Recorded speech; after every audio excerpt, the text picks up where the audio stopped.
Hello everybody, this is Fabricademy 2019, week 11, Implications and Applications with Oscar Tomico. This is the week actually that you put all your imagination and brains and actually evaluate also your capacity in order to be able to propose your final project.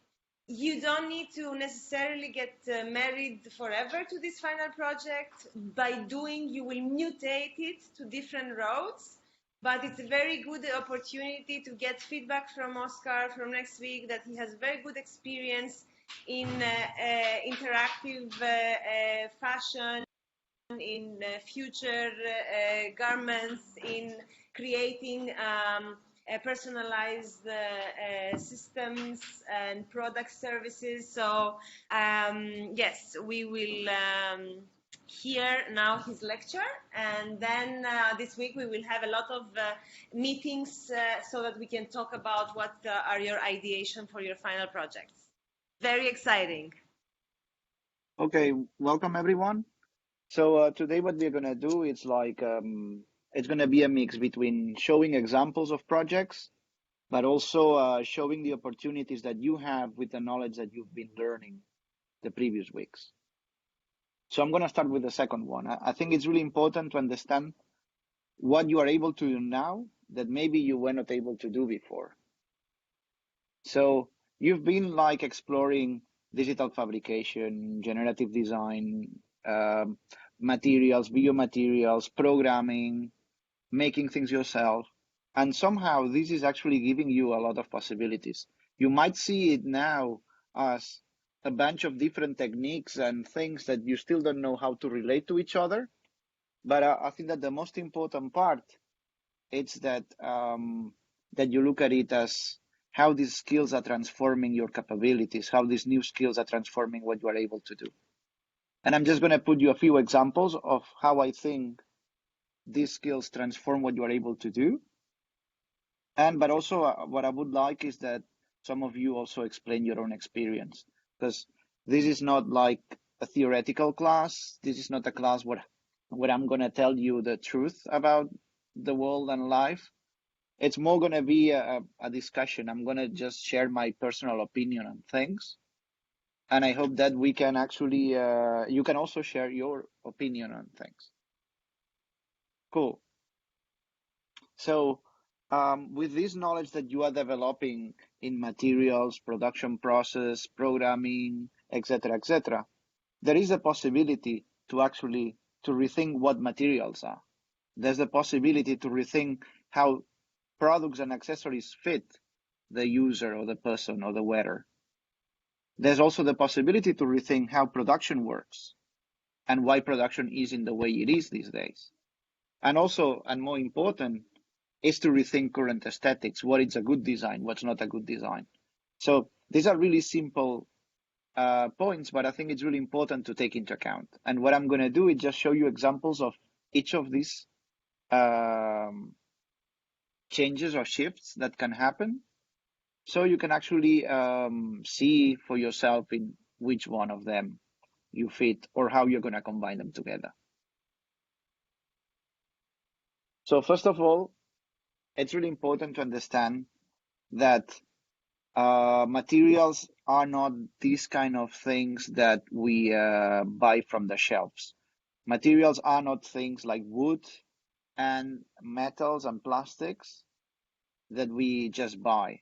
I think it's important to understand, especially I'm sure if you already have done the class on bioplastics, that now we can actually not design products anymore, but actually we can design we can design the material properties. I think it's really important to understand that by making a bioplastic, what you can actually do is to decide the degree of transparency, the elasticity, the viscosity, the texture.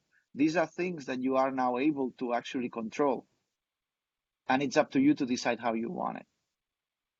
So I'm just going to show you like a little example where we see here how a group of students, they work with leather, and in this case they work with the parts of the leather that were discarded, and they actually they cut it into little pieces, they transform it into almost like fibers, and then they reconstruct it to create some kind of second skin slash tattoo-ish artistic things that they liked. So some kind of new way of looking at tattoos. Actually, all this comes from practice, and I'm going to show you actually where it comes from. So this is a project that we did a few years ago where we're trying to combine like traditional shoemaking with digital production.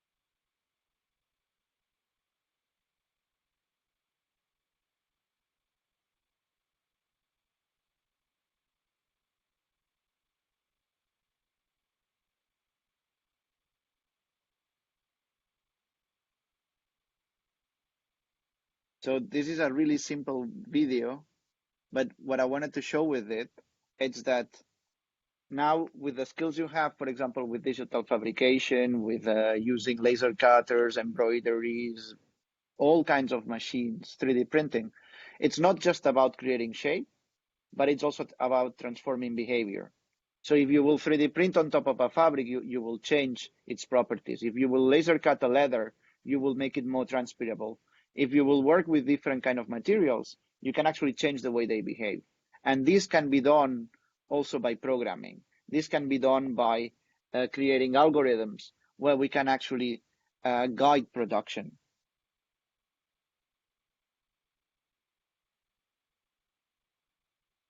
I don't know. Do we have some of you are connected now, I guess? Like, how many of you are thinking of really working on your projects from a material perspective? Or how many of you have thought that this could be an interesting way to go? Can maybe someone say something? Because I don't really know how many of you are connected. Hi, many in Barcelona like it about all of them are thinking about it. Also here in Amsterdam, there were some hands up. Definitely two of them, maybe three, working specifically on material research. Okay, and until what point are you gonna control the functionality? Till what point are you gonna control its behavior and its qualities?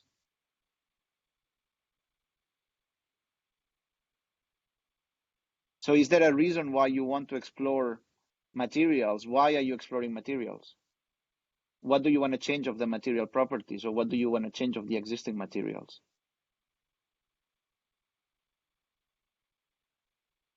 Or you just don't know? There is a student here. But I don't know if I'm answering you. I think no. But I really like the point that you are saying about because all the things are connected, and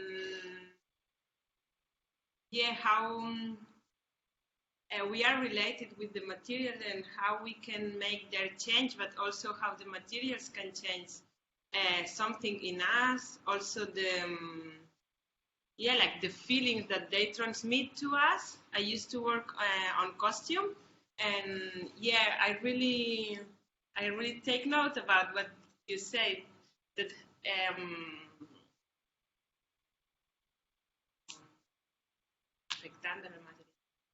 how it affects the material, yeah, like how the you behavior. affect and how you work with the material, what the material transmit to you, not only their properties, also Like the the body message movement. that the message that the material transmits. Yeah, and I think that the most important part is that we, from now on, you shouldn't take the material properties for granted. So you can actually change the properties of a material, and I think that that's really really important to take into account, because that means that you can even make this experience that you are trying to create by someone relating to a material more personal by means of exactly selecting the textures, the comfort, the temperature, etc., that you want to work with. So the level of detail that we can get into controlling the material properties, and not just static, but also dynamic qualities, it's really, really important. But I think that let's move to the next point. So if we are able to actually control material properties, the next step would be actually to control form, to control behavior of the whole thing, to control construction and production. And I think that especially this first one relates really well to the idea of fit. So these days, fit or making something that fits you, it's related to a lot of different topics. One is the material and its behavior. The other one is the shape and how it somehow, if it's ergonomic or it's not ergonomic. But it's also important to take into account color, um, trends, patterns, etc., etc. All these characteristics need to be negotiated. There are some of them that actually don't fit together. So if you are working with personalizing the shape, take into account that different shapes will affect the way that you move. Different shapes will affect the way the air moves inside your garments, or the way transpiration or temperature is dissipated on your skin. So I think it's really important to understand that we can also work on the fit. We can also work on exactly how a garment will behave when it's on someone and how this person wants it to be. I'm just going to show you like a little example of a project we did for the Minister of Culture in the Netherlands, and that shows a bit the whole process and the complications of making a garment that's personalized or it's made for one person. What we will say before that was tailor made.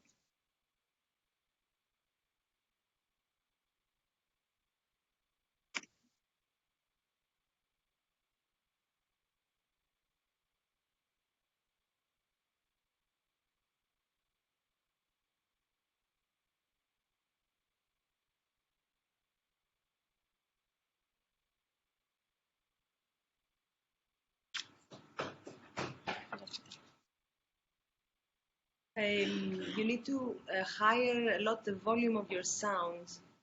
Sorry? Like put higher the sound if you can And how do I do that? from your computer. Okay, like this?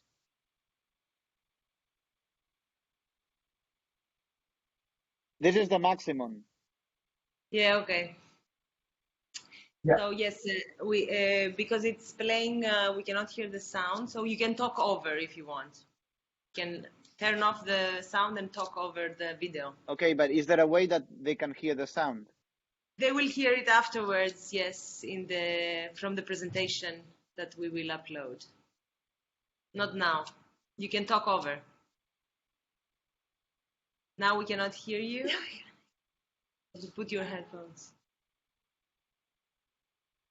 Yeah. No? They're not connected, look like.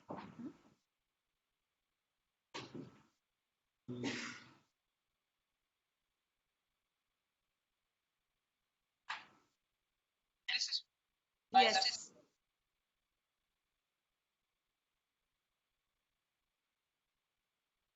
If you go to the setting, yes. Settings. Can you check again?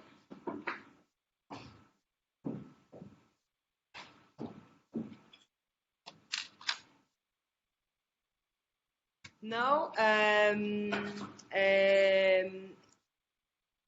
think that in the settings you just choose a built-in microphone. Is it chosen? Yeah. And you have your speakers. And now, does it work? Yes, now it works. Okay, so So I'm for gonna the play videos, again. for the videos, you can play them without sound, and you can speak over. Okay, but the important is to hear the videos. Yes, I think that it's better if when after the presentation you can send me the links of the videos so that I can link them to the archive, to the If it's repository. important to have it looked right now, we can all play our own if you put the video in the chat. If it's The link of the video on the chat. Yeah. Yeah, we can also do that. So we can quickly all watch it and you can talk over it and we can still hear you. Yes. Okay, but then I need to look for the videos because I have them in the presentation, not separated. You can put it in the chat, like on the right side. You can put the link in the chat. Where this video is. Yeah, but I don't have them available now. Okay. And I don't know if I can share them either. Okay. So would it work that you talk over? Yeah, I can try to do that, and I can also see if by playing it, maybe you can hear it from the speakers themselves. Yeah, if it is loud, we can hear it more or less. Yes. Because now before I was using the headphones, but maybe without headphones will work. Yeah. Let's see. Yep. Okay, let's start again. Yeah, screen.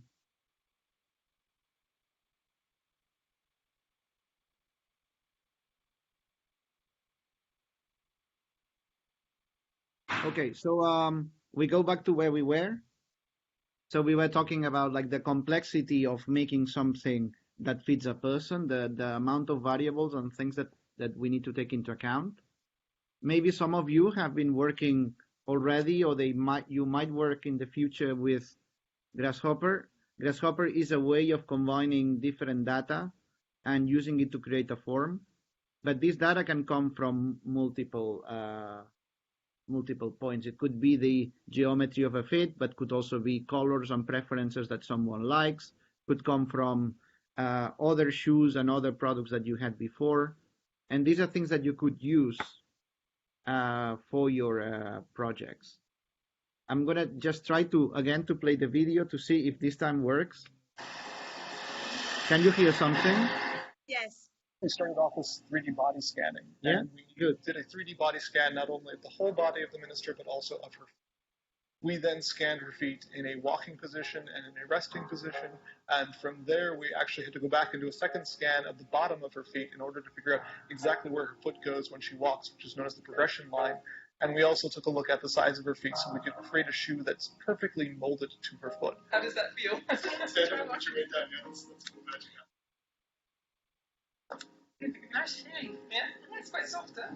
This is what we talk about when we talk about programming materials. What we can do is we can change the internal structures of, say, these two insoles. We can do things like lines and squares, but it's changing these around and making these ever so slightly different that creates something that works in a really interesting manner. We program these materials to be in specific places. We wanted to explore creating a shoe that has both strength, so it supports your body and we can create a heel with it. But at the same time, we wanted to create some surfaces that would be a little bit dynamic, that would maybe change according to the rhythm of your walking, which is why we started out with creating all these kind of lines. Yeah, so you can imagine if this would be a square piece of fabric, and I would hold it above here, and I would kind of fold it around.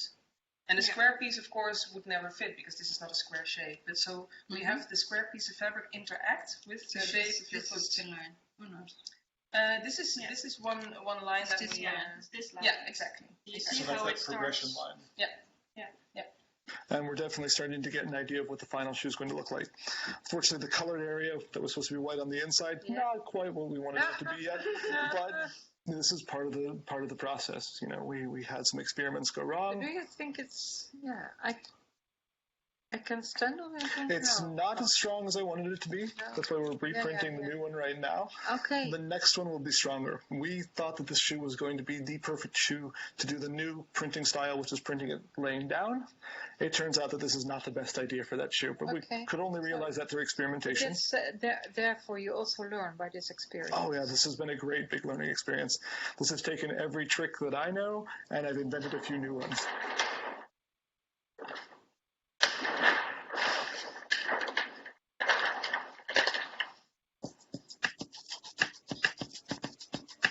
It's not a linear process. It's not like I come up with a design, I sketch it out, I choose a fabric, and we start making it. It's way more iterative and unpredictable. We did a lot of testing, made all these small samples that were screen printed, created decisions based on all these samples, and then the moment you go to the screen printing place to make the final design, it turns out totally different. So then you constantly have to react and look at the material, analyze why it's doing what it does, and redesign basically based on your results. And less adherent, and it could also be because it's so smooth, so shiny that the ink just doesn't want to stay. It doesn't attach. Yeah. So every time for us, it's also a surprise. How is it going to react? What we did, for instance, we used this print, like you see here. We started changing the direction of the fabric. So instead of putting our prints like this, we put it like this. And this is what happens. Yeah, totally different. Totally different expression. So there's a lot of fabric right now. But the idea is that because of our prints, the fabric is going to pull together in different places. So it's not going to be a square piece of fabric anymore. It's going to be modeled to your body. So therefore I kind of programmed all the lines. And now we will see on the computer you can, for example, adjust the width of the neckline, the length. Just basically a very modular piece. Yeah.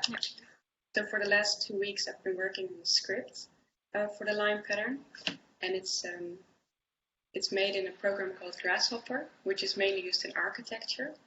But it allows you to create scripts that are dynamic, generative, so you can very easily make adjustments to a pattern or to a structure. So this is what Leonie, maybe zoom out all the way. Yeah, here it is. It's difficult to make such a print. You have to show them okay, this is what Leonie's made in the last 2 weeks. This is her piece of art. It's incredible. Yeah, it's kind of a script, but it's all with boxes, so every box contains information or a rule. Yeah, like a mathematical formula almost. So, for instance, the neckline cannot be as narrow that your head is not going to fit through, for instance. Yeah. So I think in this case we can go quite narrow. So, this is the design of the print that the minister actually worked on the computer. We transferred it to the screen that we're using. This is going to be her neckline, basically. So the minister decided how wide she wanted to be, how deep the neckline should be. The other two diamonds that you see here are the armholes. It's where our arms are going to come through. And we've played with the density of the lines, the thickness of the lines. You can see that here it's in our waist area, the lines are quite thick. And they're moving to more narrow here. So that's where we're going to have a lot of movement in the fabric. But basically with this whole surface now, which is started out as a very straight rectangular piece, after we put it into the tunnel, after we have the ink puffing up, we will see that the shape is going to be changing completely.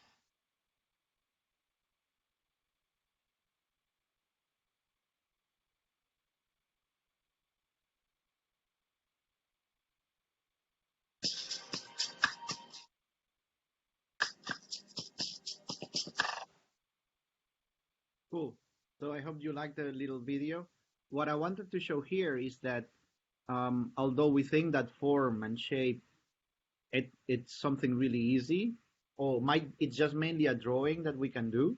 Actually, it's way, way more than that. And especially if we are talking about using materials that have some dynamic qualities, or we are talking about using specific kind of algorithms or production processes. the result is normally not as you expected. So if you are interested to work more on the fit, on the form, on the shape that you want to give to objects by means of different fabrication techniques, programming, etc., it's really important, as it's shown in this video, to go like iterations after iterations. If you want to work on this area, you better start right now, because the first time it's not going to work, the second time it's not going to work either, the third time it's not going to work either. It's going to take quite a long time till you are able to master or create your own production process. And that in a way relates to the next topic. So if we are rethinking what materials are and how they behave, if we are rethinking how shape is formed and fit is created, which could be a combination of algorithms, design, trend analysis, etc., I think that it's really important to understand that you can also experiment with production. So you might see your work, or you might see what you've been doing now as mainly experimentation, but you can also see it as a proto-future or a proto-version of this future production system that you are trying to create. So the current fashion system, I guess that you already all know, it's not the best sustainable, it's not the most sustainable application in the world. It's one of the most polluting industries, together with electronics. So if you put the two together, I think that you are making the magic combo. But I think it's really important that we can use electronics, we can use the knowledge we have in programming to program machines that produce. So we can actually rethink the production process and transform something that maybe now you are exploring manually to be actually done in an automated manner.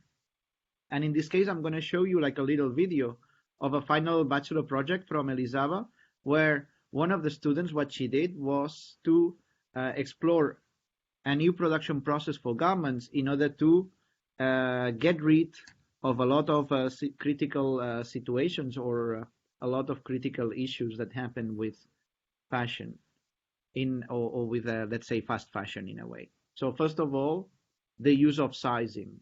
So M, L, XL. Secondly, the use of like fast iterations or fast circles, where whatever you buy now, 3 weeks later, it's not even in the shop anymore, and there's a new garment. But she was also working in terms of fit and identity.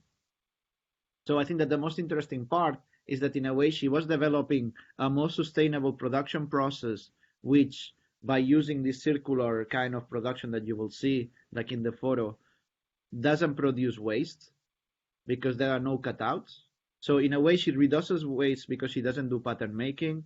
She also reduces amount of garments that are not sold because she doesn't use sizes. And then finally she develops some kind of technique where the garment can be placed inside out, upside down, on your arms, etc. So actually she believes, or what she proposes, is that trends in fashion can come also by means of the way of using rather than the patterns and drawings you have on it.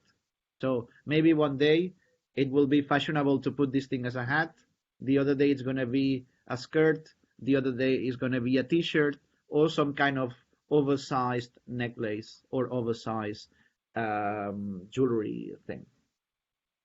So I'm just going to show you a little video again.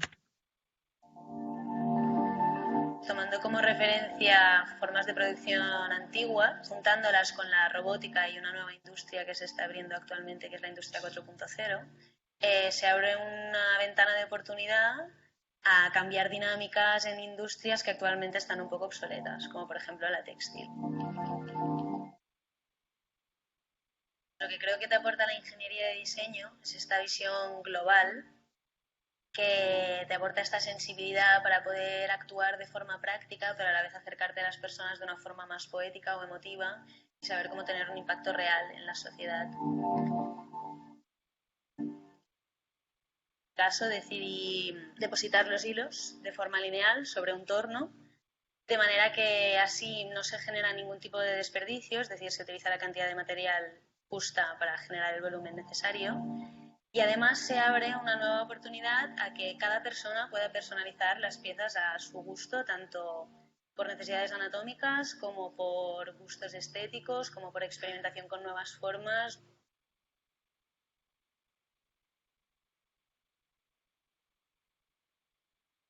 Okay, it's a long video, so I better not play the whole thing.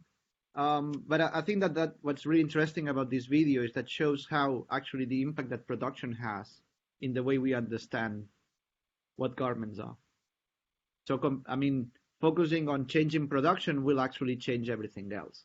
So she went from pattern making and cutting to actually making her own kind of textile structure by means of just using one yarn or one kind of rope that will kind of, as if it's some kind of a 3D printer or as if it's like some kind of clay modeling machine, will actually create the garments.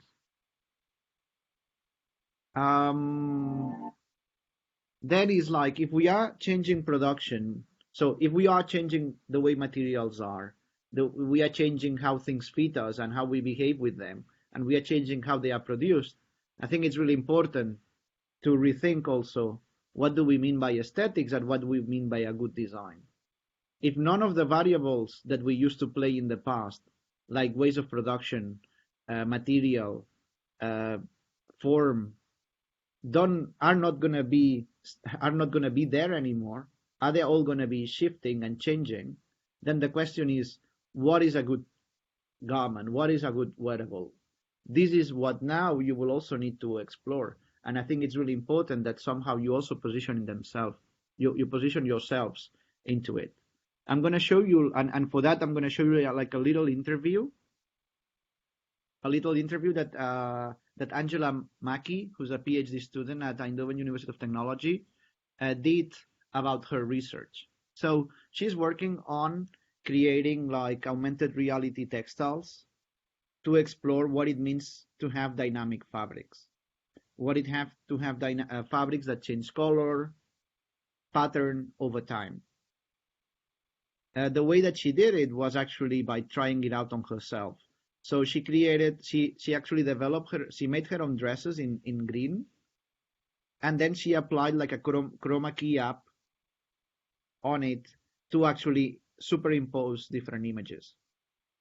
You might say if this is actually happening in real life, if this can be really considered like a truly dynamic fabric. But it's important to understand that if for any of these photos, which actually were posted in Instagram, were real. And what I mean by that is that she was really questioning here if in order to have a dynamic fabric, it needs to exist in the physical. If in order to have a dynamic fabric, could also be that it just happens in the digital world. It kind of questioned what it means to be present and what it means to be present only digitally. But also it questioned mainly the idea that if we have something that changes, if this will also reduce the amount of garments that we need. So let's see what she actually said.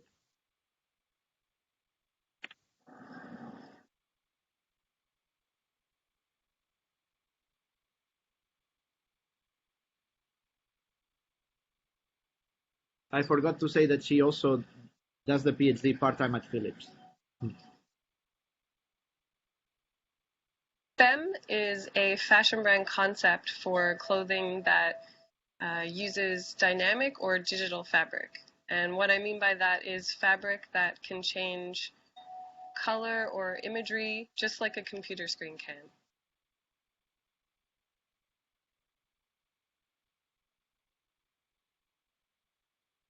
One of my goals as a designer was to have this clothing appear feminine. Of course, that is a bit of a design challenge because when you think of, say, a computer screen or technology, feminine isn't the first thing that pops into your mind.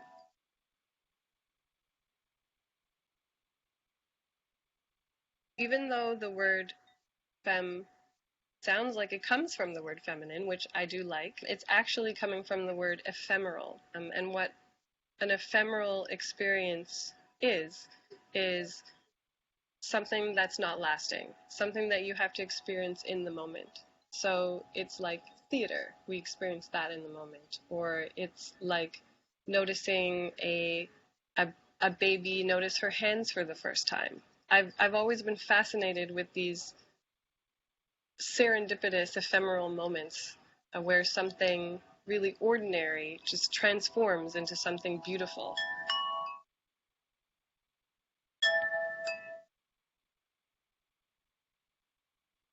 For these garments, I was really trying to achieve a natural kind of beauty of things together with the digital aspect of the clothing.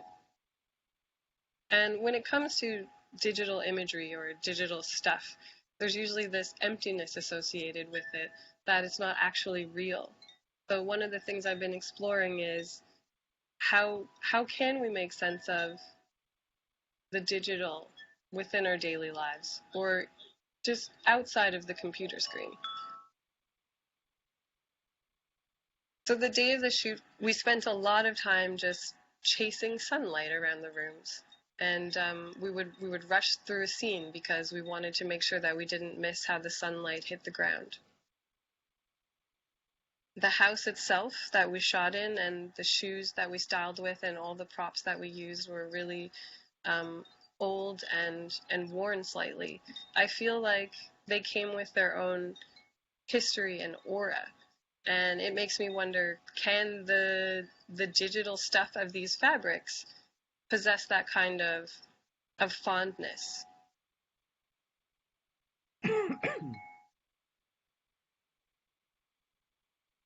There is a history attached to the digital visualizations that I chose to embed inside these garments. So they're layers upon layers of computer screen glitches and these rainbow TV static and video moires. They all possess this kind of beautiful shimmer. And I really felt that that shimmer made or really helped this feminine aspect that I was going for. I put these shimmers into the fabric, but I also designed them physically into the garments themselves. So using prints and these embellishments, they also possess this kind of digital aspect. So in so many ways, I don't think there's anything new here in this film, but what's different is how we've displaced these technological aspects and put them into garments, and that we're trying to make fashion sense of them today. And for me, that sense comes from putting them into these unplanned, unprogrammed, unstable spaces. And I think that's where we find the human part, which is this maybe this imperfect part. And I think I've always known that when you're trying to express through technology, that there has to be this kind of imperfect aspect in order for the human part to exist.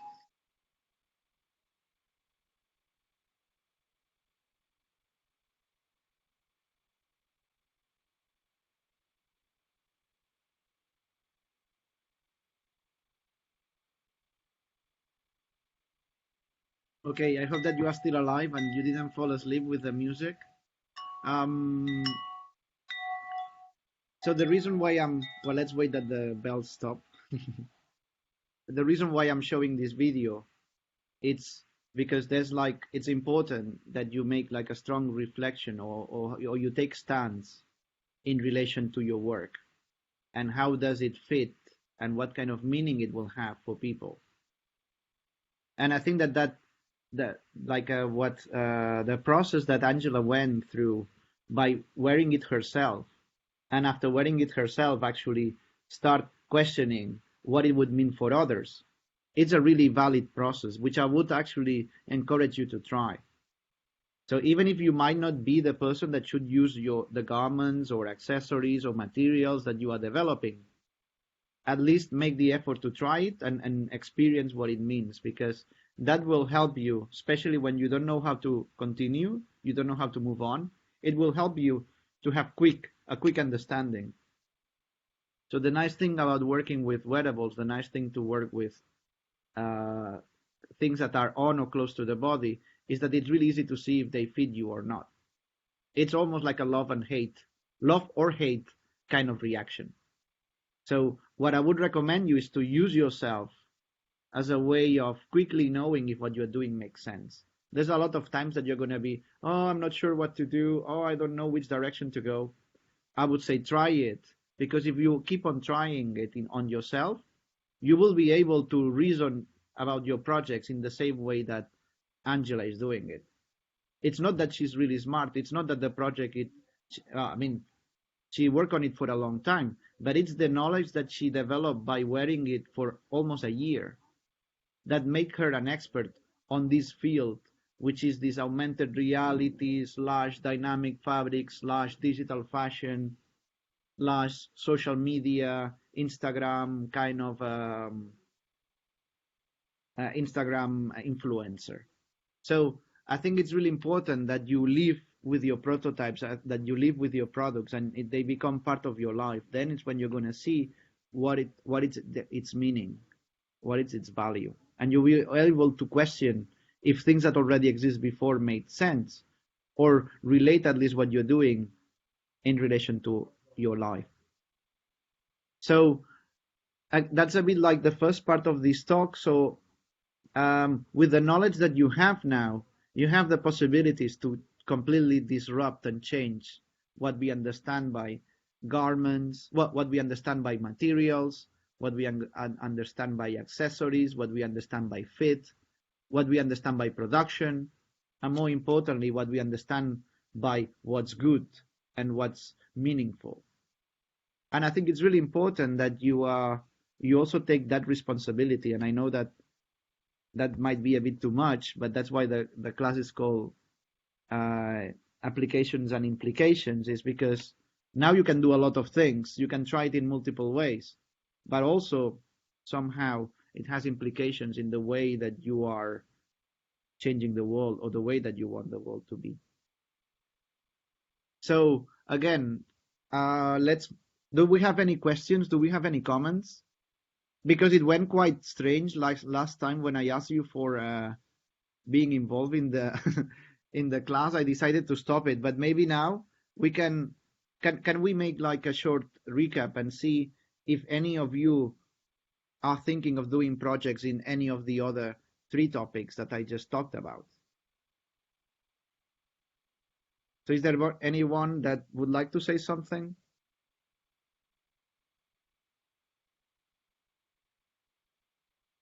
I think they need a couple of minutes to have things sinking in also.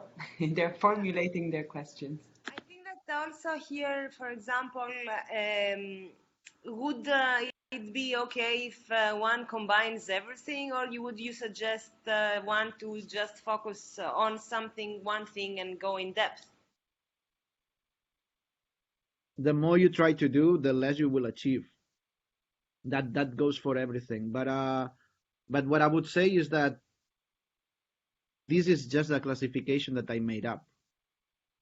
What I mean by this is that you can make your own. So it's up to you to decide how you frame things. But I would say focus on something that you really want to work on, and also decide what is important for your project, what's secondary. So of course it also needs to fly and go to the moon and back, and I don't know how many other things you want it to do, but you might not be able to apply them or have all the things working. But there might be one thing that's what makes it meaningful. There might be 1 or 2 things that makes a difference, and I would say focus on those. I could also have looked at these projects from a different perspective. Actually, the work of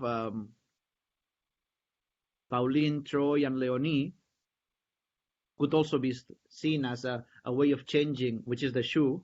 You could also see it as a way of changing the properties of a material. And you could think that actually the work that I show you about creating some kind of tattoos made of like pieces of fibers from leather could also be a way of rethinking what means fit in the future, because it mainly will mean put it on you. Or the one that Marta Vidal worked with, the kind of weird garment that here it's with some kind of paper or cardboard. You could also see that from the perspective of how it changes aesthetics. So, I mean, all the projects can go in different points. And for me, the most important part is that you are able to communicate what's the value of your project and then focus on that part.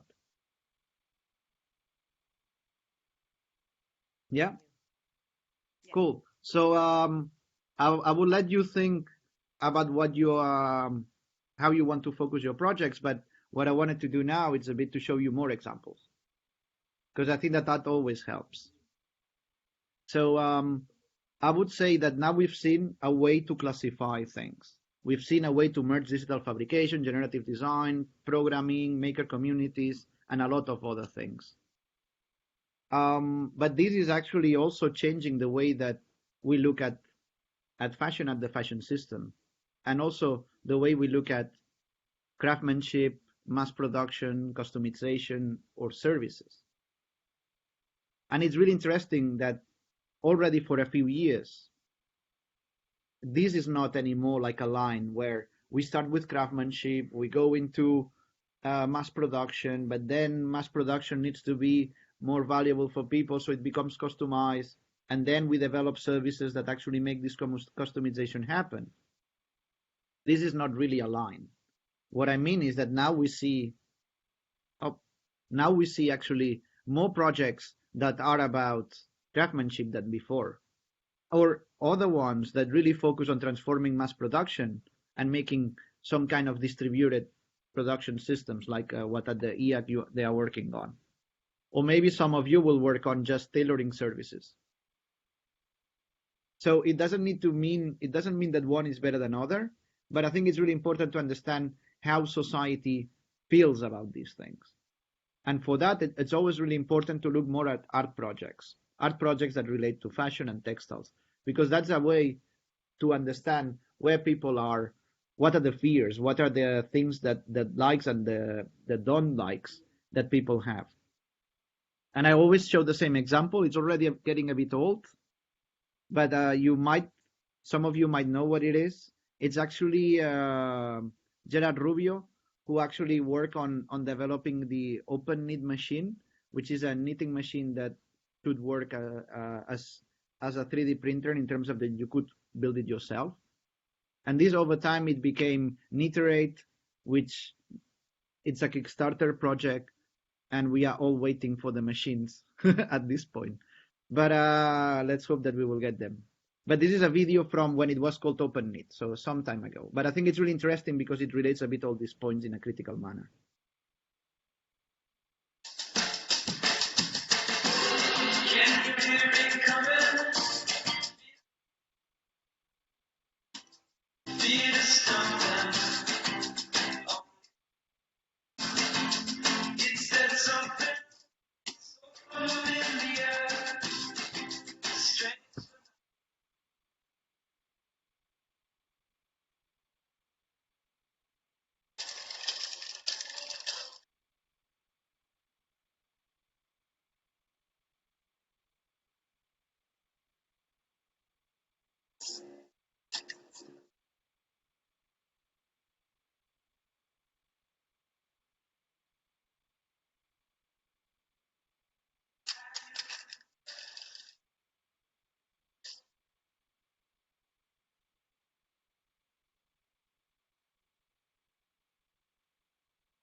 Okay, so what we see from this video, but also other projects, is we see people valuing a bit more craftsmanship, mass production is evil, customization is interesting, but also services built on it to make it more personal.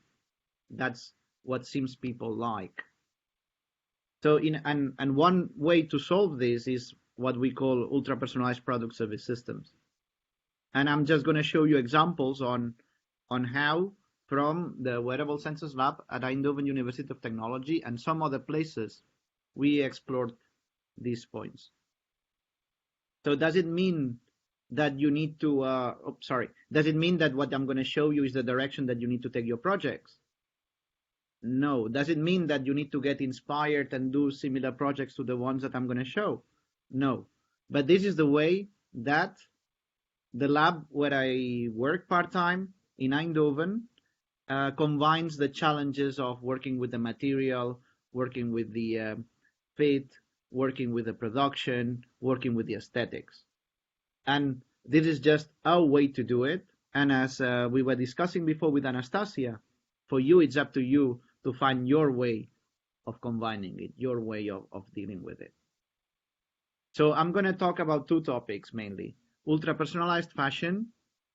So when fashion becomes a service of personalizing clothing to the customer's body and style. And I'm going to show you a few projects on that.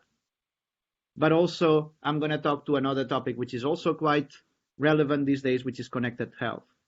The idea that how we can create garments or wearables that constantly measure and monitor our body parameters and behavior, and maybe they even support us to act in a specific way.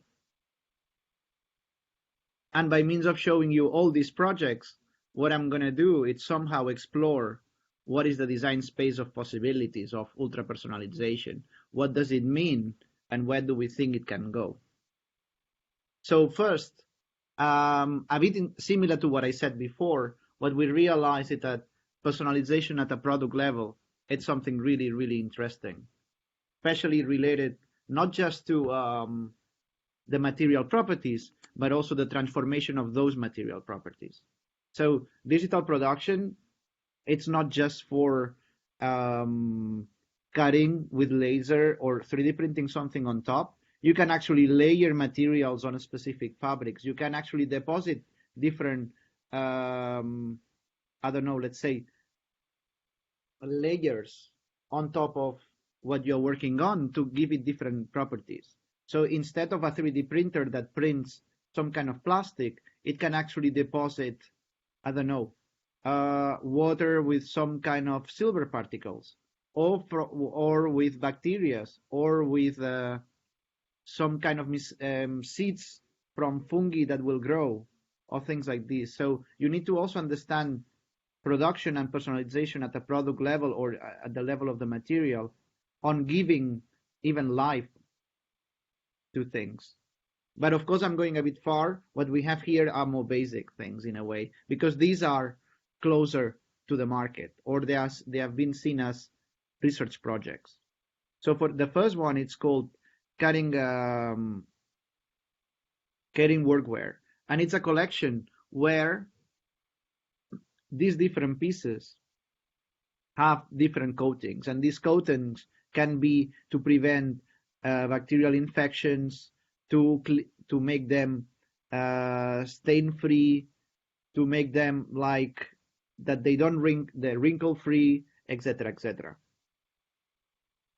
And then we also have these kind of shoes, and it's a bit similar to actually the video that I showed you before, where the behavior of the shoe, the behavior of the material, it's based on the structure you print in. If you use Filaflex or other kind of flexible filaments, you can actually, and you use specific structures that can go from honeycomb, like Voronoi, etc., etc. I guess that you already have seen a few. This can give you not just a form, but also a way of behaving. You can create springs inside. You can create like structures, aesthetic structures that will actually change shape when you press. So in this case was the idea of like this shoe, that this shoe was not just the perfect fit in terms of shape, but also in terms of fit in terms of bounceability or air circulation, or actually air circulation, bounceability, or for example texture. So I think that in a way, what I want to say with all these things is that with digital knitting, digital weaving, digital printing, we are able to combine fibers, yarns, filaments into different material structures in multiple ways in the same garment or object, thus allowing us to have something behaving in different ways next to each other. So your sleeves could behave completely different than the core part of your sweater in this case. Or thinking about like trousers could also be that different parts of the trousers have different let's say breathability, etc., etc. These are things that now you can actually control, and that you can make your project about just something as simple as a material property. Then we go into the second level. The second level is really similar into what we did with the minister dress. So algorithms allow us to shape, design, and finish garments by means of programming it. And I think it's really interesting that if we look at this just as a tool, then it's the same that doing it by hand. But if we look at the whole design process as something that will be part of a system, then suddenly the possibilities are huge. Because what does it mean? That you're not going to be designing anymore a garment, you're going to be designing the system that creates infinitude of garments. Or you are going to create the algorithm that will create a collection. What if a collection is not anymore a garment, but it's actually an algorithm? That's actually the case of the second project here that's called This Fits Me, where actually an algorithm, and in this case I think you might be able to see it, it's actually a magnetic field, a magnetic force algorithm, actually creates a collection. And I'm going to show you a video that explains a bit the way that she did it.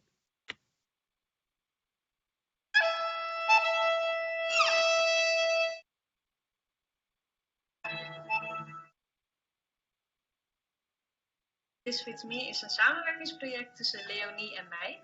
Het is een project waarbij we mode en technologie versmelten. Voor mij was het heel erg een onderzoek naar wat zijn de mogelijkheden van het combineren van mode en generatief ontwerp.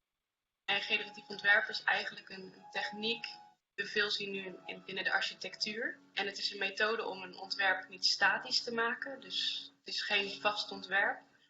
Maar het is dynamisch en het kan zich aanpassen aan, in bijvoorbeeld architectuur, aan de omgeving. Maar mij leek het heel erg interessant om juist te kijken van hoe kan ik een kledingstuk zich laten aanpassen aan de drager. Het project gaat over het customizen en het uniek maken van een ontwerp voor de drager. Wat ik heel erg belangrijk vond in onze samenwerking was om haar handschrift als modeontwerpster te vertalen in dat generatieve ontwerp. Omdat het dynamisch is, kan dus de consument het gaan aanpassen. Die kan het gaan personaliseren. We maken eerst een 3D bodyscan om een basisjurkje te maken in het 3D-model. Met het fysieke model kost het veel meer tijd. Die persoon laat je ook een aantal keer terugkomen om bijvoorbeeld een proefmodel door te passen, aanpassingen te maken. En bij 3D-modellering is dat dus niet nodig, want je hebt alle maten van het model heb je. Dus je kan daar gewoon altijd mee werken. Je kan er ook heel gedetailleerd op werken. Het basisontwerp is opgebouwd uit ellipsen. En die ellipsen worden dus geschaald naar die 3D bodyscan. En op die manier ontstaat er eigenlijk een virtuele basisjurk die past op het lichaam van de consument. Hierna wordt een generatief lijnenpatroon op de jurk geprojecteerd. Het zijn eigenlijk maar een paar knoppen en als consument moet je zelf een beetje gaan spelen, gaan op zoek gaan naar je eigen creatie. En het mooie ook is van zo'n algoritme en van die variabelen is dat je nooit hetzelfde ontwerp zou kunnen maken als iemand anders. Het lijnenpatroon gaan we gebruiken als de naden in het kledingstuk. Er ontstaan allemaal losse patroondelen die we eerst van 3D naar 2D maken. Dat berekent de computer helemaal. Zo ontstaan er lasersnijbestanden. Ja, wanneer al die lasersnijbestanden dus klaar zijn, wanneer alle patroondelen van 3D naar 2D zijn geëxporteerd, is het nog een kwestie van het uit het materiaal snijden. Wij hebben in dit geval gekozen om leer te gebruiken vanwege de bolling die er ontstaat als we de patroondelen aan elkaar naaien. De lasersnijder en de 3D-modellering maakt het proces veel sneller. Je kunt ook veel sneller aanpassingen maken. Het is gewoon ideaal om zo'n ingewikkeld ontwerp via die technologie te creëren. Je kan het eigenlijk niet echt doen met de hand. Het kost te veel tijd, het kost heel veel rekenwerk. En nu door middel van een paar klikjes kun je eigenlijk een heel complex ontwerp maken. En dat is juist het interessante van het hele proces. Cool.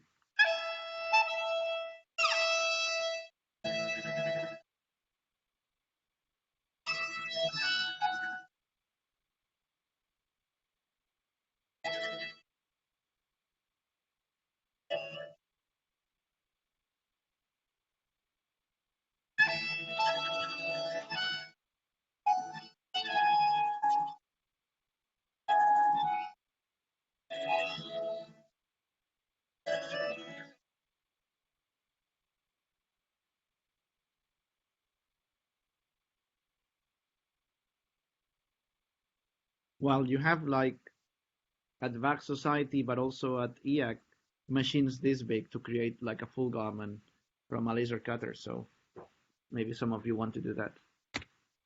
And then the last part, and I think it's also really, really interesting, it's what happens with when we add electronics into the garments. Normally we see like the using electronics as a way of giving it behavior, like predefining the way it will work. But also it can also be seen as the possibility, like a bit Angela did with the using augmented reality. It's to give some control on how things should work to the end user. And what do I mean by that? So some of you might have heard about what it means end user programming, which is like mainly let the end user decide how things should work. But this doesn't need to be done by means of code. So in the same way that you are able to build electronics and circuits by means of some existing building blocks and touch-on it works, there's also the possibility that you create garments that can easily allow people to change images on their skirts, or that by pressing they will vibrate, so they can be used as a self-care tool, or other kind of things like this. So I think it's really important to understand that when we are adding electronics on the body, suddenly we are tapping into like a really intimate level of the person. So it's almost like you are touching the person, you are whispering to the person, you are I don't know, like warming up a person, etc., etc. So I think it's really interesting to understand the possibilities that can have this kind of garments that somehow I don't know, change temperature, change shape, vibrate, change textures, etc., etc. So I'm going to show you again another little video of some of the work that we did a few years ago. So we have been designing it. And in this case, sorry, let me introduce it. It's the one that's above. It's mainly like a little kind of dress which is used for improving blood circulation.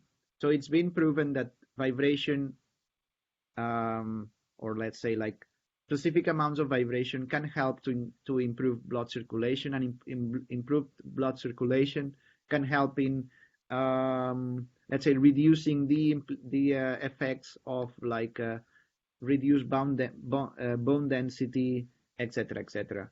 So it can help to regenerate bones, it can help to regenerate muscles, and or at least prevent from degenerating, and that's what we worked on.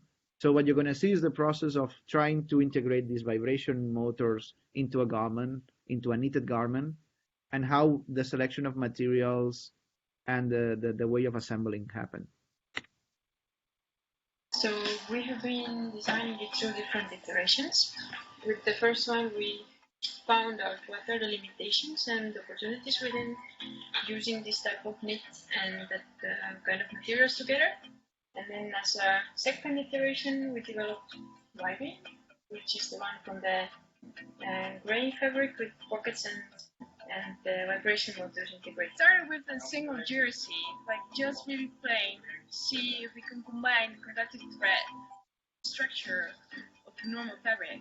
Then we quickly realized it was too plain, and when we looked for the structure, we came up with the shakar, net shakar, and it's double layer fabric. So if one side shrinks and the other side bubbles up, you get volume within your fabric, and the fabric conducts the buses through the thread material, so you can feel the vibrance thread material. We made the garment interactive by using specific electronic modules and places in the body. Those modules, they're 60 small boards. We developed a whole set of them. And the nice thing is that they can be placed in the textile locations.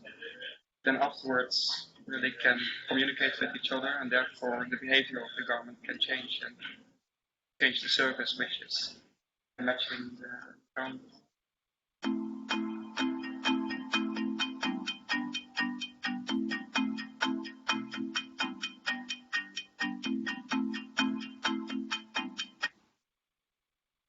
Oops. I don't know what happened. Anyway, so what I've shown you is like a lot of possibilities, different kind of projects. I didn't explain all of them because if not, it will take ages. But the most important part of it is that from what we call ultra personalization, what we've seen is that, and a bit related to what I explained before, we can look at personalization at the product level. We can look at the way material properties are made, and how can we create specific material qualities by means of combining yarns, structures, filaments, non-woven fabrics, bio-based materials, etc., etc. The other thing that's important is that if we don't look at the product and we go a bit bigger in terms of scale, and we make our design process also part of what could be the value of the project, then suddenly we can personalize things at the level of the shape, the design, the patterns, the finishing, etc., etc. And that's really, really interesting because now algorithms will support that. It's not that we need to become a tailor, but we can make algorithms that tailor garments to people.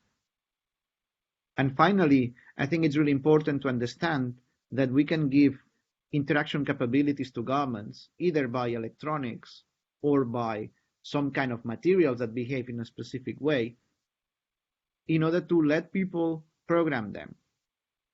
For example, what do I mean by that? What I said, one of the examples was by touching it. So touching can allow to support vibration. Sound can support changes. For example, you can make garments that when they sense that there is water, they act in a specific way.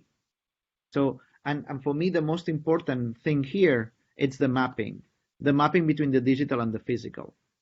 So I know that now it might sound strange, but a garment is something really personal.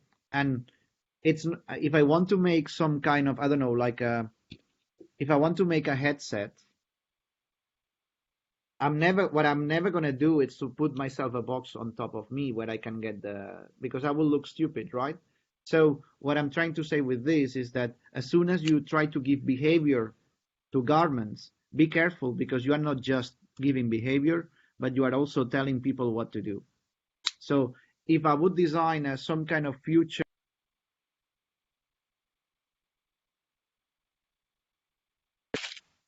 like kind of a pin dispenser.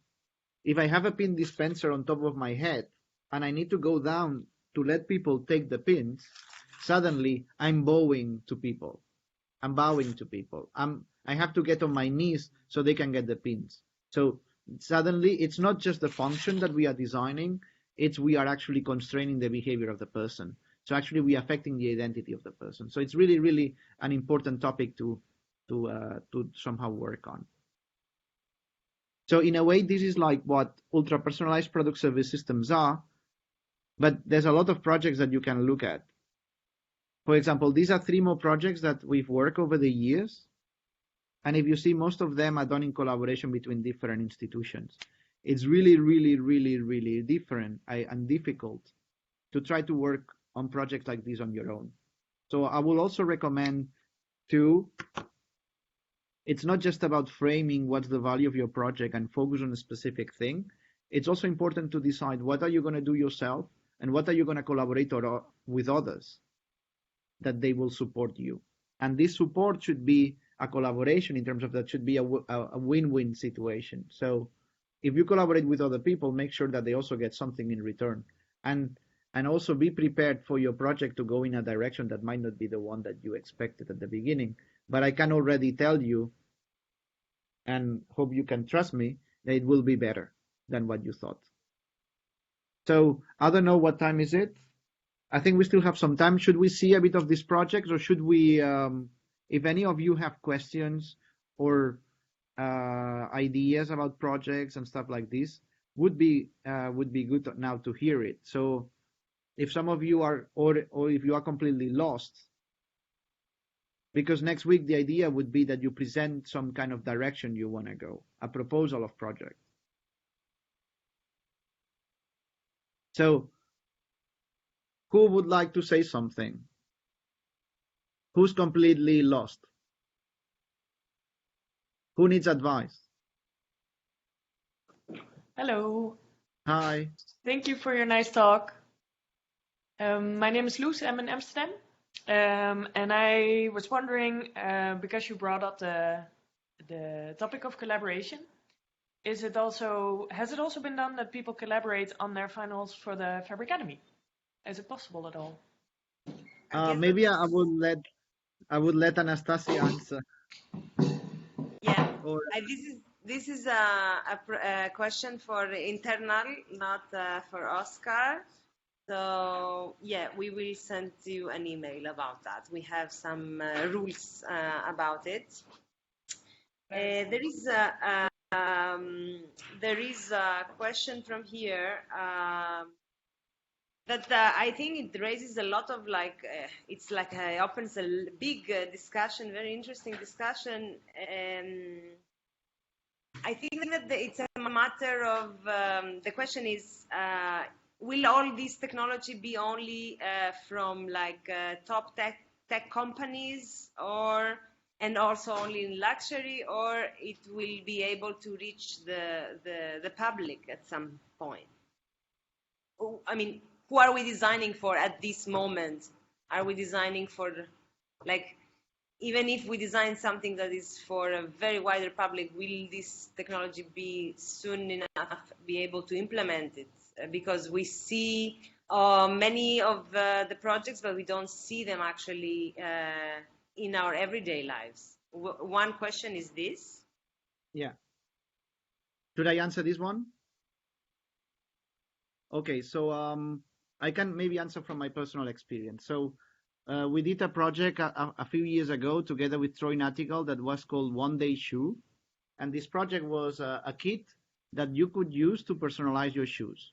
So, and actually to personalize and make your own shoes. So the main topic here was to explore and not, maybe it's a bit researchy what I'm going to say, if co-manufacturing, so if we let people manufacture their projects, if that would be a way of personalization. So, for example, when you go to IKEA, you make the closet that is exactly the one that you bought. But actually, there are possibilities of choosing different drawers and make it like a glass front or like a wood front or etc. etc. So what we were trying to see is like what ways can exist that we can easily personalize things. And we created different kinds of levels of personalization and with different prices, and people could buy them on Kickstarter.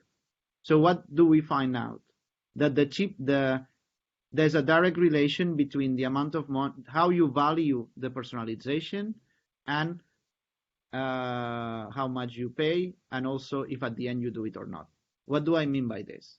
So the people that bought the cheapest toolkit, most of them never did the shoes actually. Actually, the people that actually did the shoes, but even changed the design and make different things, were the ones that bought the deluxe kit, etc., etc. So what am I saying with this? Is that we can't, if we look at personalization as something that will happen in mainstream, we might, that vision of the future might not happen. And why might not happen? Because if personalization is not seen as a premium, if everybody thinks that they can just design their own t-shirts and their own garments just by getting a touch screen and put some lines on a tablet, that's not going to end up with good results. What do I mean by it? Personalization requires expertise, requires an eye for detail, requires being a tailor, or requires being a craftsman. And not everybody has that. So from our experience and also what we offer to companies these days, it's that personalization sometimes is seen as an added value, a plus that goes on top of the standard price.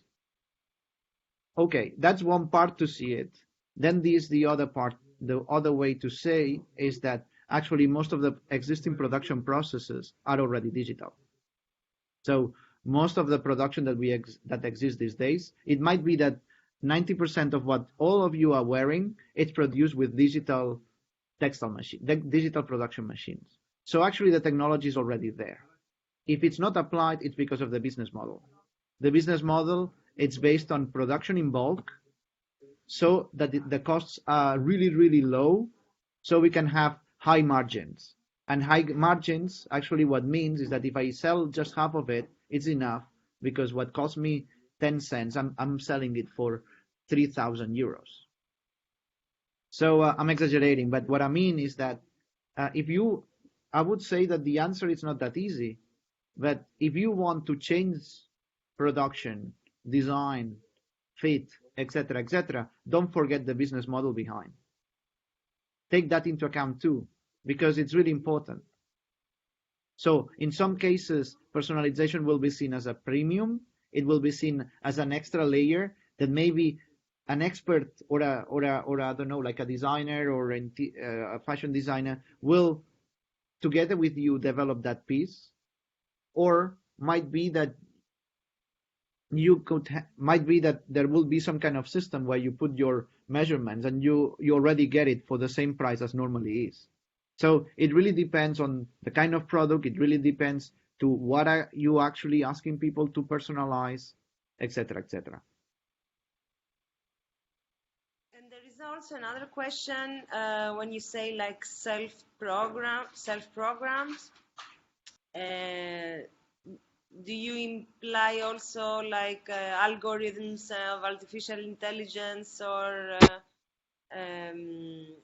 a better way to communicate between like human-machine interaction so that the customization or the programming becomes better, like an extension of ourselves? Exactly. And do you have any examples in fashion that they use artificial intelligence? Yeah. Okay, so examples that I know, I'm a bit like, I didn't check exactly what's going on, but I'm sure they are. And if they are not, for example, the same phototrope that you have here, it uses machine learning as a way of understanding patterns of people. I'm proposing patterns to others. So maybe I can show you the video of phototrope and then I comment how it works. It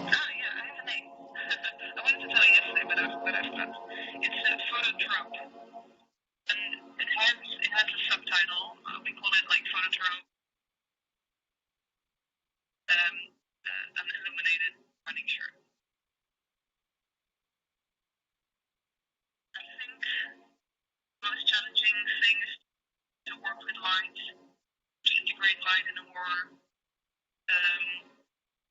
subtle and emotional way instead of creating something that was flashy.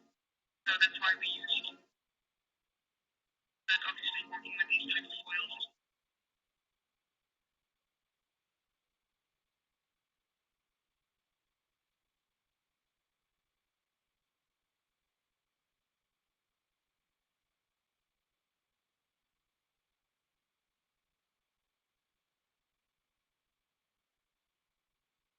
is accessible for.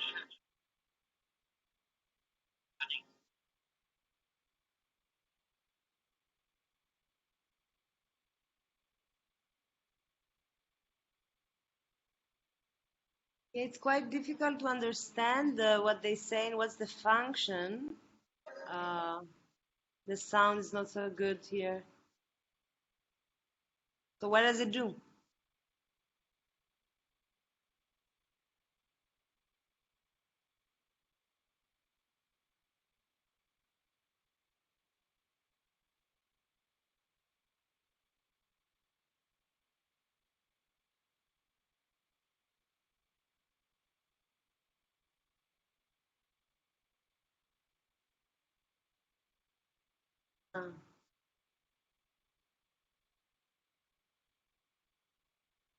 Yeah, we cannot hear the video, the sound.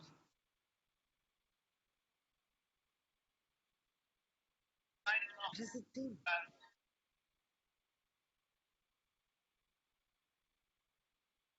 Like action between people and make them improve.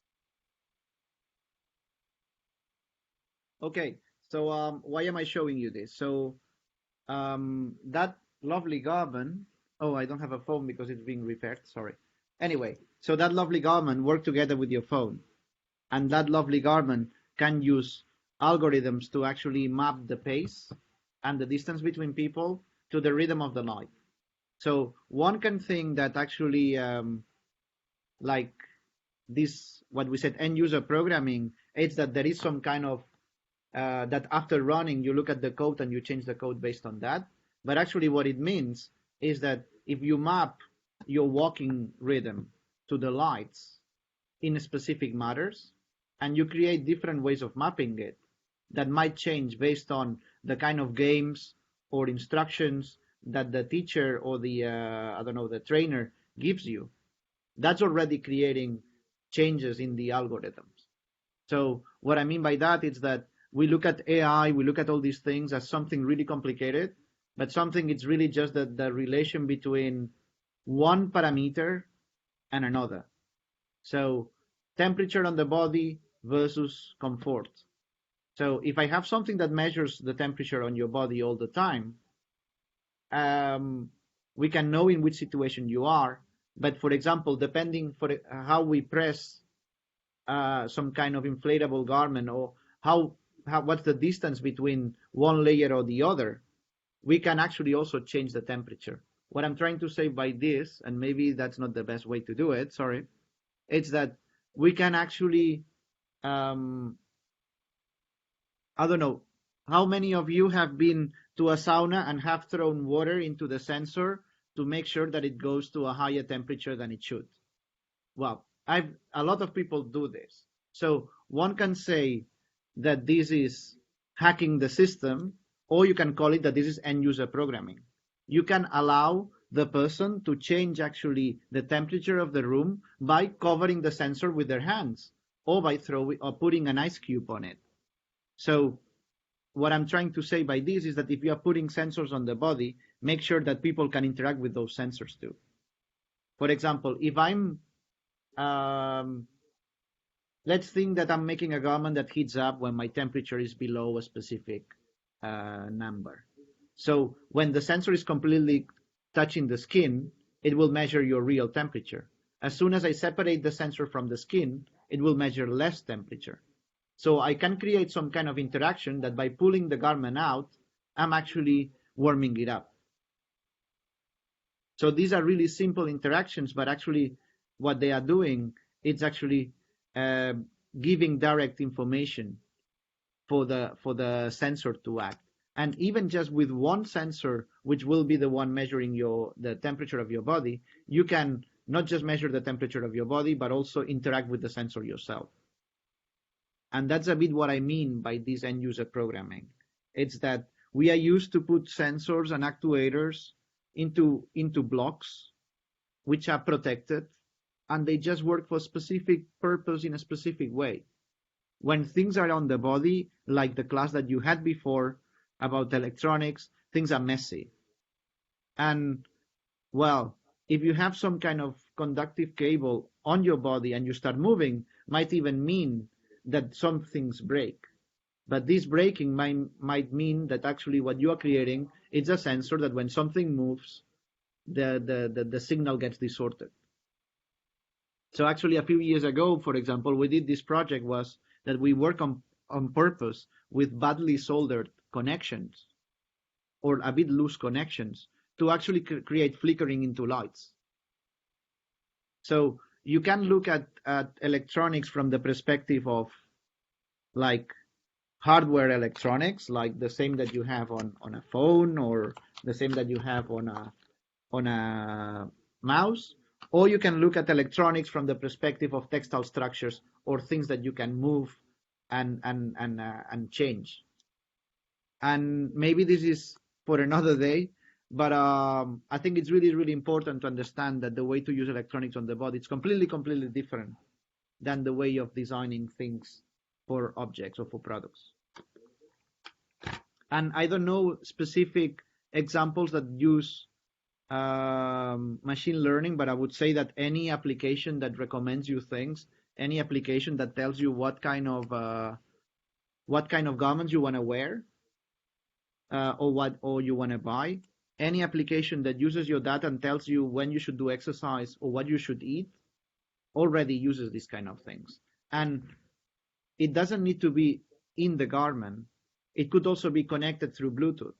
So it's also important to think about where you put the computing power. It doesn't need to be in the garment. As we said before, electronics and textiles, most polluting two industries in the world, you put them together and then you have the magic combo. But as some people have done, or for example, as Angela was doing, using augmented reality and garments separated, allow her to change whatever kind of pattern she wanted on herself without the need of having, I don't know, like thermochromics, yarns on it, etc., etc. So there is a lot of possibilities to add smartness into a wearable, but that doesn't mean that it needs to be in the wearable itself. So any other questions? I have one question. It's regarding the project. If we don't want to create a product which will be distributed or sell, or if we want to, for example, I want to make a dress using e-waste. So basically this kind of stuff, and cut it in small part and make a dress with this small part. But I don't want to sell it. I don't want to. The goal is to raise awareness about e-waste. When we had a fashion show about circular economy and waste and stuff like this. So how it could fit with the project? First, so I would say like validated by the Fabricademy, and after that, because I don't want to produce it in a large quantity, it's a unique item. It's like more art than a product itself. So I don't see the meaning of your subject linked to my project. Okay, but you see the possibilities of integrating technology and textiles together. And that's what should be important to see. So I develop products because I work in an industrial design department, and I develop products or garments that need to be sold because that's, in a way, my goal. I'm not an artist. I'm a designer or a design engineer. So I think that the important thing here is like if we would go back like 100 million slides,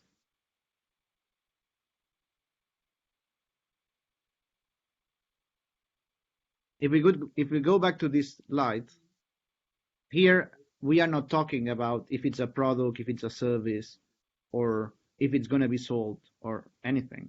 Actually, none of the projects here have been sold.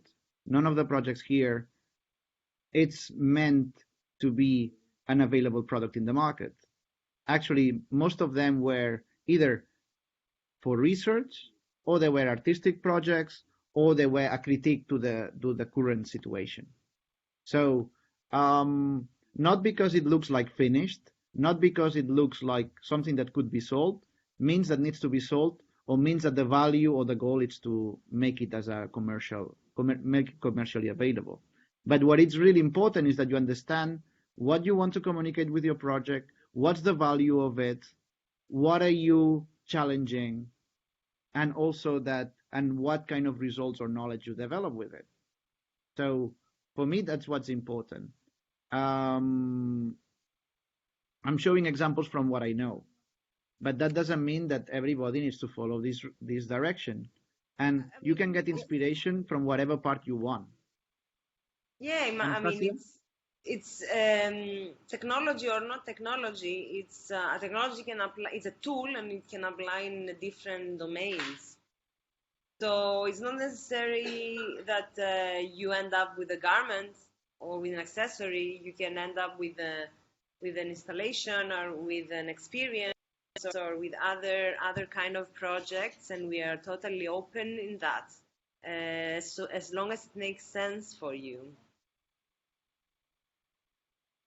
Yeah. So does it make so? Mainly, what I'm gonna ask you for next week, and maybe then you will be a bit more at ease. It's if you could define what's going to be your project about, what's the main contribution. So it's mainly the what, why, how, and with whom. So all the W's that you can find in the all the words with W that you can find in the alphabet. So what are you going to do? Why you want to do it? Where are you going to do it? With whom are you going to do it? Etc. Etc. And the reason why I'm not asking just what and why, but all the other things, is because it's really important that you think about the place where it happens, the context, what it's going to be. Who else is going to be involved somehow? And involved doesn't mean that you are going to work hand by hand, but it means where are you going to source the materials? Where are you going to buy the things from? Who's going to be do you need to test things with people? With whom are you going to test it, etc., etc. So here it's not about, I mean, if you want to make a production, something that can be produced, in the what and why and how, it's going to be there.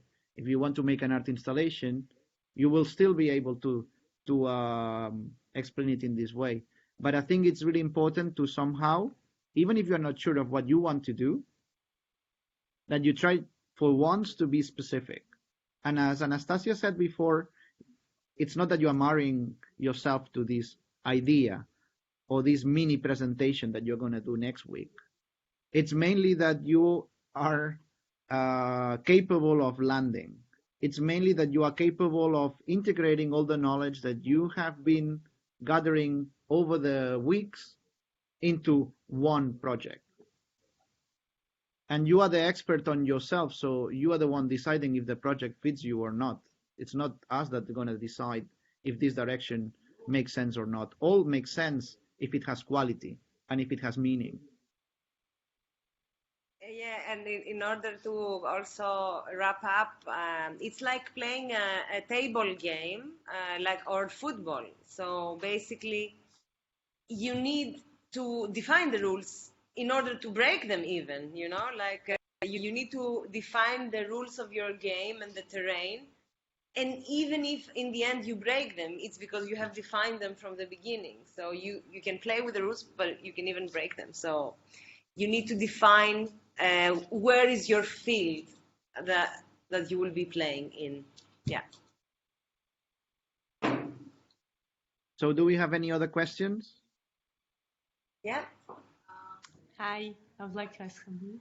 Hello. Hi, can you hear? Yes.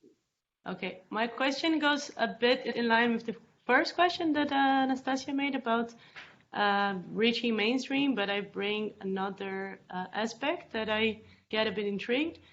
is more when we think about the technology that the types of technologies we are applying today and where we are going with 3D printing and all this parametric design and all that, we also see that the gap between people that have no access to that technology whatsoever, it's becoming more and more, big, increasing more and more. And then we also talk about a lot of conceptual aesthetics or very subtle functions that we are applying to these garments or accessories. But how do we also assume that we want to make these technologies more accessible or more, in a way, less complex or less something that it seems totally not achievable by most of the rest of the population? It's going to be impacted even is by looking at it and looking a wearable thing as something that it's close to their world. Or I find myself a lot of times putting this in opposite directions, and I wonder if that could be a midterm, like thinking of something more accessible that would be cheaper to make or that would be easier to explain with relevant and beautiful aesthetics. Like, how do you combine those things, or how would you see this? Okay, so first I would like to also say that I'm sure that almost no one there knows how to make this sweater. So even the things that you think are the easiest ones, and even if you look at textiles as something natural, has nothing but natural there. And they are super complex to produce. So what I mean is that each technology has a process of being naturalized. Each technology takes time to become accepted. But that doesn't mean that the things that we think are natural and accepted are not complex and difficult. So that would be the first thing. And then the second thing would be, if you want to explore the how technology will be adopted, try it on yourself. Do a bit like Angela with the augmented reality, that she spent a year, well, you can't spend a year because that would be too much, but she spent, let's say, months wearing this green screen dress and using and making photos with this application and then posting on Instagram. From that, she started to see what kind of photos people like, what kind of photos didn't like. If actually her friends and family, how she saw how her friends and family reacted to her wearing this kind of pixelated things and moving things. So I think that what I would do if I were you, I wouldn't separate the design from the adoption of the technology. So whatever you try, wear it. Whatever you try, give it to people to see what they do with it. So that these doubts that you have, rather than doubts, become real things. And based on these real things, you should decide. Does it make sense? Yes, it does. And especially when you say about this, that knowing where a garment's coming from, and this is something very true. You see that people have no idea difference between knit and woven being like, or fabric composition being some things very basic in textiles. And it's true that this is also some sort of technology, and not even that reached the mainstream knowledge. Exactly, and I'm not able to make this either, and actually don't even know exactly how to make this knit. So, but we live with this, and it's funny that for some, especially normally when the word technology is a funny word, because technology is used when we don't know. When you know, you give it a name, a knitted fabric, or a humidity sensor, or I don't know, like a shape memory alloy. When we don't know, we call it technology, and it's the magic thing. It's this black box that solves our problems. And normally, today or a few years ago, technology was associated with electronics because that was the new magic thing. I would say that technology now, it's biotechnology. It's about like nanotechnology. It's about all these kind of things. So it changes all the time. But everything was a technology at some point, and most of the things have become a craft. So fire, metal, copper, iron, etc., etc. the way of, I mean, now we look at making a sword as something really romantic and really kind of, I don't know, like from the samurais and the Japanese. But it's a technology. It's super complicated. We are talking about how we are breaking the structures of metals in order to create more strength. Of course, we see it from the perspective of someone getting a sword and putting it on water and all the kind of water vapor going up. But that's because we see it as normal, but it was not. So I think that you need to create your new normal somehow, and the easiest way is by trying it on yourself. If you wear it or you try it for weeks, you will start realizing that the wow effect that creates at the beginning has nothing to do with the daily experience that you will have with it. And then you will be able to design it for being part of everyday life. And you will be able to answer all the questions about, is it washable? You're going to say, yes, because you can do this and this and this, because I've been wearing it for 3 months, and if I wouldn't be able to wash it, I will smell like shit. So these are kind of things that you will be able to answer by you trying it yourself. That would be that would be the easiest way that I can, the easiest way that I think you can do it.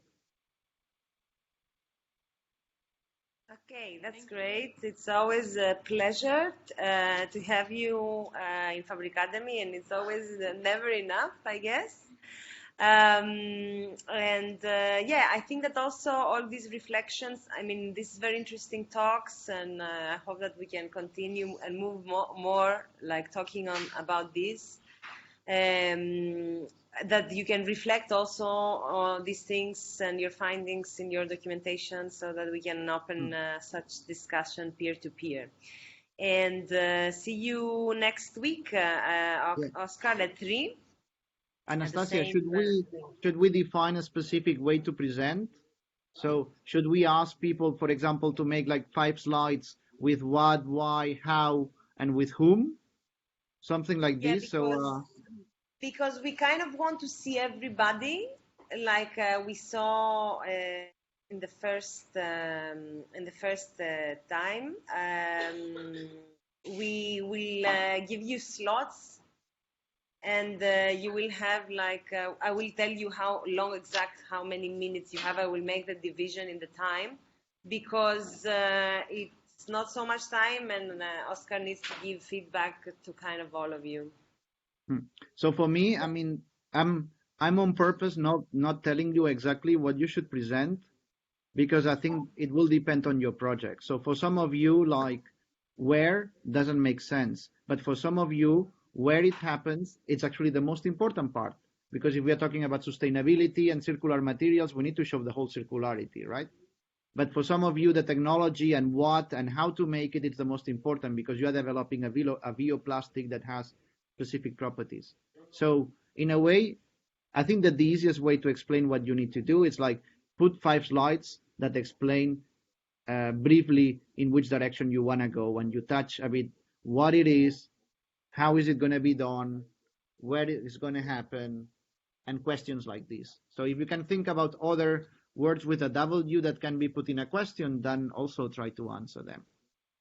Is it too confusing, or you would prefer like a straight kind of cut template? I think it's okay. I think it's okay. Cool. Okay. So let's leave it here.